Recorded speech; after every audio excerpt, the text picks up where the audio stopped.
billahi minasyaitonir rajim. Iqra bismi rabbikal ladzi khalaq. Khalaqal insana min 'alaq. Iqra wa rabbukal akram. Alladzi 'allama bil qalam. 'Allamal insana ma lam ya'lam. Yang dimuliakan kepada Datuk Samudin, khususnya pada tuan-tuan dan puan yang Allah sekalian. Ketika Nabi melihat kepada ribut di kawasan Mekah ketika pada awal turunnya, sebelum turunnya wahyu pertama ini, ribut itu lebih hebat lagi daripada ribut-ribut sebelum itu.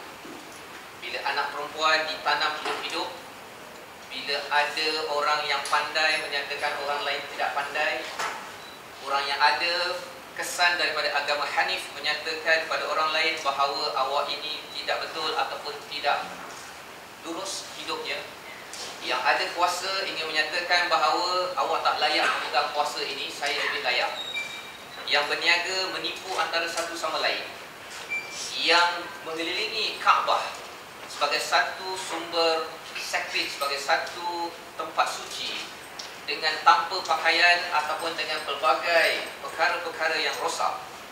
Nabi SAW mengasingkan diri mencari jawapan, dan jawapan itu dijawab oleh Allah SWT dengan wahyu pertama.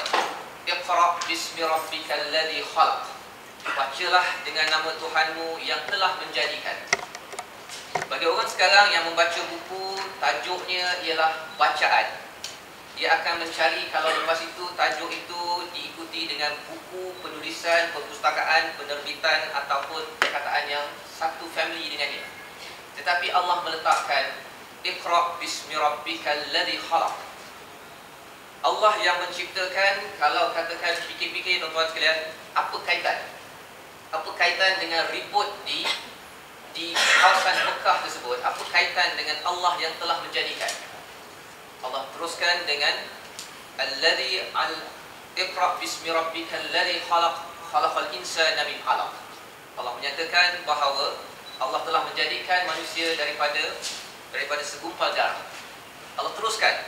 Allah tidak cakap pasal library, Allah tak cakap pasal bacaan, Allah tak cakap pasal penerbitan dan sebagainya, tetapi Allah terus cakap berkaitan dengan penciptaan manusia. Mengapa? Kerana manusia mungkin merasakan bahawa kalau bercakap tentang bacaan akan dikaitkan dengan solution yang berkaitan, tentang library, tentang buku, tentang penerbitan, tetapi Allah beritahu sesuatu yang tidak difikirkan manusia. Tuan-tuan cuba bayangkan kalau katakan tuan-tuan yang sudah berumah tangga, kalau masih ingat lagi kepada tarikh tuan-tuan bertemu dengan pasangan. Kalau tuan-tuan ingat tarikh tersebut, bukan waktu berkahwin, waktu bertemu kali pertama. Kalau tuan-tuan sudah dapat jawapan pertama, ada soalan kedua. Soalan keduanya ialah, bilakah ayah dan emak tuan-tuan sekalian bertemu, bukan berkahwin? Dan kalau tuan-tuan ada jawapan tersebut, Masya Allah Tabarakallah, itu adalah preliminary round untuk menghargai ayat kedua. Allah menjadikan manusia daripada segumpal darah. Apa kaitannya tuan-tuan? Kerana ada satu peristiwa fenomena yang tidak boleh disusun oleh manusia. Fenomena tersebut ialah fenomena nak menentukan seorang yang asalnya daripada Perak bertemu dengan orang yang daripada Sabah, yang Perak ini dah hidup di Johor, yang Sabah ini sudah hidup di Penang, bertemu di US, berkahwin di Malaysia. Satu perkara yang tidak boleh dibayangkan. Kalau Datuk Samudin mungkinlah bertemu dengan Datin, kawan Kelantan, duduk Kelantan kot. Tetapi tidak dapat dibayangkan. Tidak dapat dibayangkan apakah solution kalau tak berkahwin lagi, nak bertemu dengan siapa. Dan orang yang bertemu itu mungkin dia pergi ke sana dan akhirnya bertemu, tetapi bukan sekadar bertemu itu sahaja. Tarikh tersebut, ia bertemu lagi dan bertemu lagi, akhirnya lahirlah seorang insan min 'alaq, daripada segumpal darah. Tak dapat difikirkan konflik yang berlaku. Bagi orang yang belum berkahwin, tak tahu, dia amat bimbang bilakah nak bertemu dengan pasangan. Tetapi akhirnya menuju kepada penyelesaian bahawa Allah selesaikan semua perkara tersebut. Tuan-tuan dan puan-puan Allah sekalian, Iqra bismi rabbikal ladzi khalaq, khalaqal insana min 'alaq. Bercerita tentang kalau ada report yang kita tidak tahu formula penyelesaiannya, sebenarnya bacalah dengan nama Tuhan. Kalau benda yang tidak boleh dibayangkan formulanya, ada penyelesaian oleh Allah SWT. Kalau kita rasakan macam kita tahu macam mana nak menguruskan report di luar sana, kalau kita rasa macam ada formula, saya akan bina library, saya akan bina penerbitan, saya akan buat training consultancy, maksudnya itu lebih mudah untuk diselesaikan oleh Allah SWT. Persoalannya ialah apa tuan-tuan? Iqra wa rabbukal akram. Ada yang ingin membuat penyelesaian, tapi penyelesaian itu menyebabkan orang mengutuk orang yang membuat penyelesaian. Mengapa? Kalau dia rasa bahawa di Kuala Lumpur ada sesuatu yang perlu dibuat, tetapi bila bagi penyelesaian, orang kutuk lagi di Facebook ataupun di dalam media dan sebagainya, itu petanda mungkin bacaan solution itu bukan mendekati Al-Akram yang maha mulia daripada Allah SWT. Iqra wa rabbukal akram alladhi 'allama bil qalam, yang mengajar kita tuan-tuan menggunakan pena, dan yang mengajar kita ma lam ya'lam, yang kita tidak pernah tahu sebelum ini. Mengapa jadi begitu tuan-tuan? Kerana ayat seterusnya Allah menceritakan tentang manusia yang telah diajar pandai guna pen dan pandai macam-macam, kerana ada SPM, ada PMR, ada degree, ada PhD dan sebagainya ini. Kerana mereka mungkin bagi kita tuan-tuan, kalla innal insana la yatgha ar-ra'ahu istaghna. Setiap insan itu tuan-tuan, penggunaan insan di situ bukannya annas. Annas ni semua manusia. Tapi insan ini satu manusia. Kalau kita baca, itu maksudnya Allah sedang bercakap dengan kita tuan-tuan, bahawa kamu ni manusia yang melampau. Dan mengapa ayat ini macam kasar tuan-tuan? Memang kasar pun. Surah Al-Alaq memang surah amaran. Surah Ad-Din, surah sebelahnya 95 tuan-tuan, surah dodoi kepada kita. Dodoi. Laqad khalaqnal insana fi ahsani taqwim. Kita ini orang yang terbaik. Kami menjadikan insan ini terbaik. Insan, kita diberikan dodoi motivasi. Awak, you are the best. Tapi surah Al-Alaq sebelahnya tuan-tuan, walaupun dia surah ataupun wahyu pertama, diletakkan sebelah surah Ad-Din. Kerana apa? Kerana ia adalah warning kepada siapa yang rasa diri bagus. Masa Allah nyatakan tadi apa? Kalla innal insana la yatgha ar-ra'ahu istaghna. Dia tengok diri rasa macam bagus. Bahasa sekarang tuan. Istilah dalam bahasa Arabnya istaghna, rasa diri kaya. Tak perlu Tuhan untuk selesaikan masalah KL, selesaikan masalah sosial, selesaikan masalah ribut. Tak perlu Tuhan. Saya ada pengalaman. Saya pandai. Saya boleh buat penyelesaian ini, tak payah rujuk kepada Al-Quran. Maka Allah cakap apa tuan-tuan? Ar-ra'ahu istaghna inna ila rabbika ruj'a. Kembalilah pada Tuhan. Akhirnya kita semua tuan-tuan akan kembali pada Tuhan juga. Allah beritahu perkara itu kerana Allah amat sayang. Dan ayat ini ayat daripada yang maha menyayangi kepada manusia ini sendiri. Dan ayat ini diteruskan sehingga ayat 19.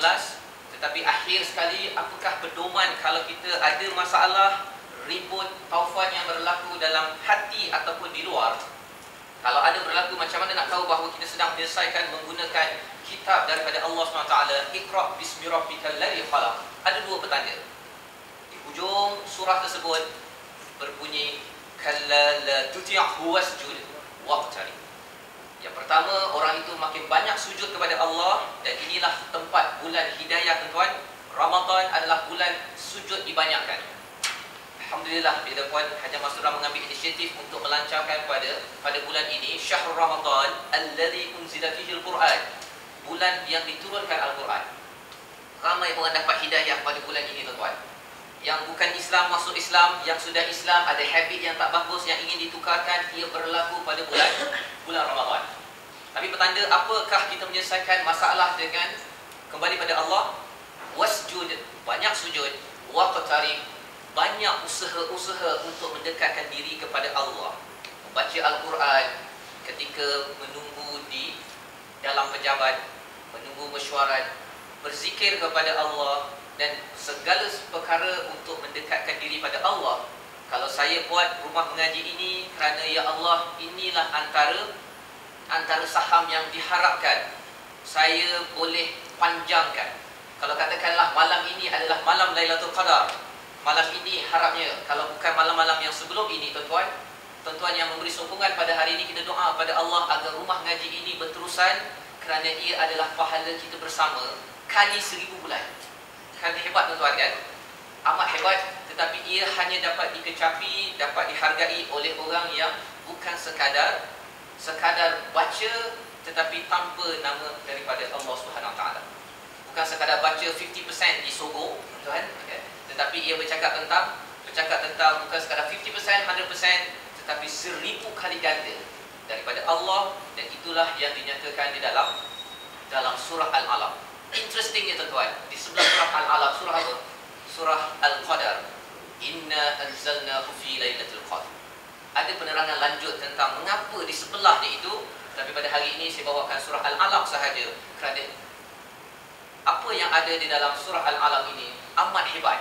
Belum lagi bercerita tentang surah Al-Qadar, belum bercerita tentang surah An-Nas, surah Al-Baqarah yang panjang, kerana kita tahu bahawa penyelesaian ribut yang banyak dalam hidup kita ini tidak ada choice, tidak ada pilihan lagi kecuali kembali kepada Al-Quran daripada Allah SWT. Tuan-tuan sekalian, moga-moga dengan perkumpulan kita ini kita akan membanyakkan sujud dan membanyakkan iktiraf, membanyakkan lagi amalan mendekatkan diri pada Allah. Moga-moga dengan amalan ataupun dengan pembinaan rumah gaji di PPAS ini akan lebih banyak lagi orang yang sujud, dan akan lebih banyak lagi orang yang buat kebaikan tuan-tuan, mendekatkan diri pada Allah. Maka ribut-ribut taufan yang ada itu akhirnya akan diberikan rahmah untuk mendapat ketenangan. Di dalam Al-Quran tidak ada konsep gembira tuan-tuan sebenarnya. Kalau direct translation gembira di dalam Al-Quran ialah istilah farah, dan farah ini dikaitkan dengan agak negatif di dalam Al-Quran. Tetapi apa yang kita inginkan di dalam kehidupan kita adalah ketenangan. Sakit gigi tuan-tuan, tak dapat farah, tetapi dapat sakinah. Ketika orang itu ada masalah, dia tak dapat farah, dia perlukan sakinah. Dan itulah formula-formula di dalam Al-Quran yang banyak selama ini mungkin tersilap, tetapi insya-Allah dengan rumah ngaji PPAS ini, dan terima kasih diucapkan kepada Puan Hajiah Mastura, Datuk Samudin dan semua rakan-rakan yang ada di sini. Didoakan agar ini menjadi satu legacy kepada kita, warisan, agar kita boleh terus menuju kepada Allah, dan kita bercakap pada Allah, ya Allah, Ramadan tahun ini adalah satu Ramadan yang berbeza, kerana Ramadan ini kami ingin meletakkan Al-Quran sebagai solution kepada semua ribut yang berlaku. Tuan-tuan, terima kasih. Assalamualaikum warahmatullahi wabarakatuh.